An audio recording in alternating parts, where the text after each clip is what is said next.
Late June 2011, on Route 15 in Greenwich, Connecticut, a young male mountain lion lies dead on the asphalt, an animal that, by every official record, cannot exist in New England. An SUV had hit it in the dark. At dawn, there it was on a two-lane highway, a full-grown cougar, muscle and fur, and a tail as long as your arm, in a state where no wild mountain lion had been confirmed in decades. It should have been impossible. And then biologists ran its DNA, and the story got stranger than the body on the road, because that single cat had already walked further than anyone believed a cougar could. Watch the tail. Everything in this case comes back to that tail. So, let's ground this. The animal on Route 15 is Puma concolor, the same species people out west call the mountain lion, the puma, the cougar. In the Northeast, they called it the eastern cougar, and once, it lived here. All of it. From the Connecticut coast up through the Maine woods, this cat ranged across the whole region, the top predator in the forest. Then we erased it. Trappers shot and poisoned them for bounties.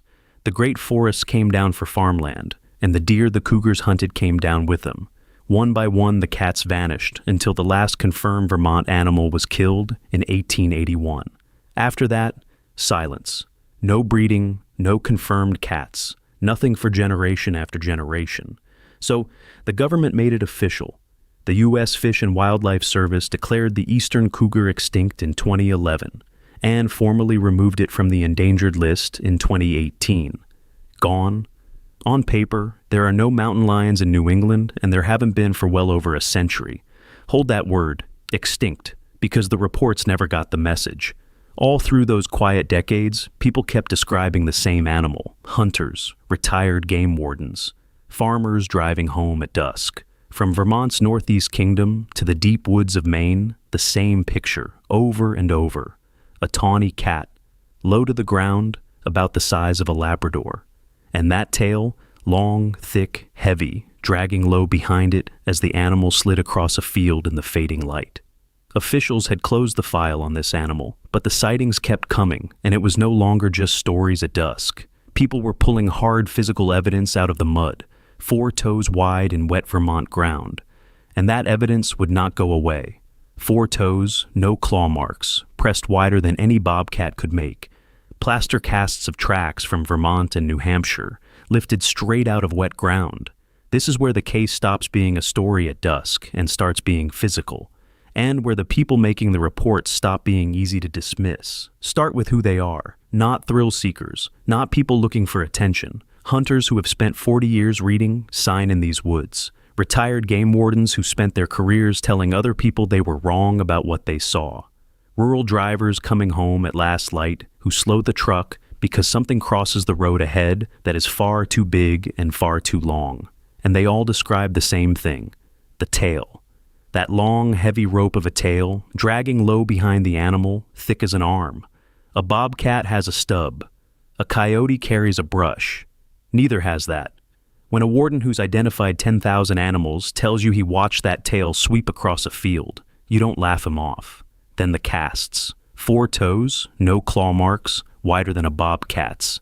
A cat retracts its claws when it walks, so the print comes down clean and round, no points at the front. Set that beside a fisher track, beside a big dog's track. And the difference is right there in the mud, next to the ruler. These are not artist's sketches. They are hardened plaster, held in gloved hands. Now, the trail camera frames, grainy stills passed around online, most of them nothing. A house cat too close to the lens that looks enormous. A dog at a bad angle. Biologists throw the vast majority straight out. But not all of them. A stubborn few show a large tawny cat, low to the ground, long tail trailing. And no one can cleanly say what else it could be. Here is the ratio that matters. For every 100 reports, only a handful survive scrutiny.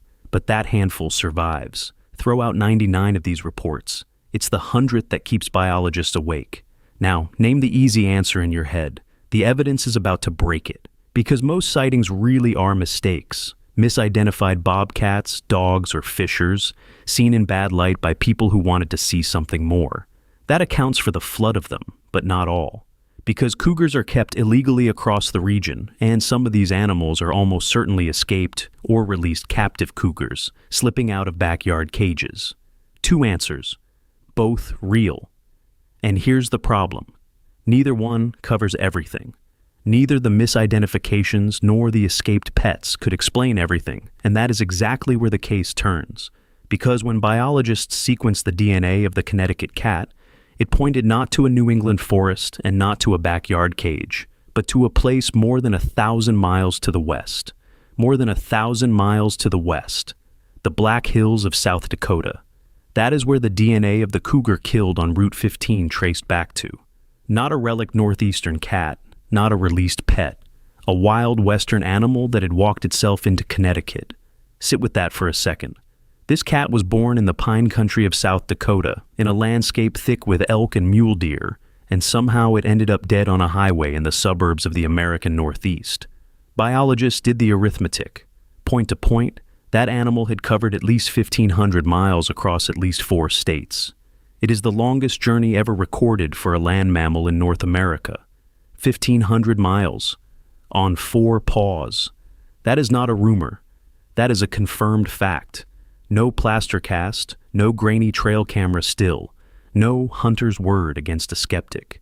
Genetics, cross-checked against a known Western population. This one survived scrutiny completely. And here is what it proves. A wild cougar, on its own, with no help and no cage, is physically capable of crossing the continent and reaching New England. The impossible walk is real. Since that cat, confirmed animals have kept pushing east across the Midwest, showing up in Iowa, in Minnesota, in states that had written them off. The range is not shrinking anymore. It is creeping toward the sunrise, which reopens every report that came before. Suddenly, the tawny cat in the Vermont field, the heavy tail dragging low through the dusk, is no longer easy to laugh off. 3 real possibilities remain on the table. Some are almost certainly misidentifications and escaped captives, yes.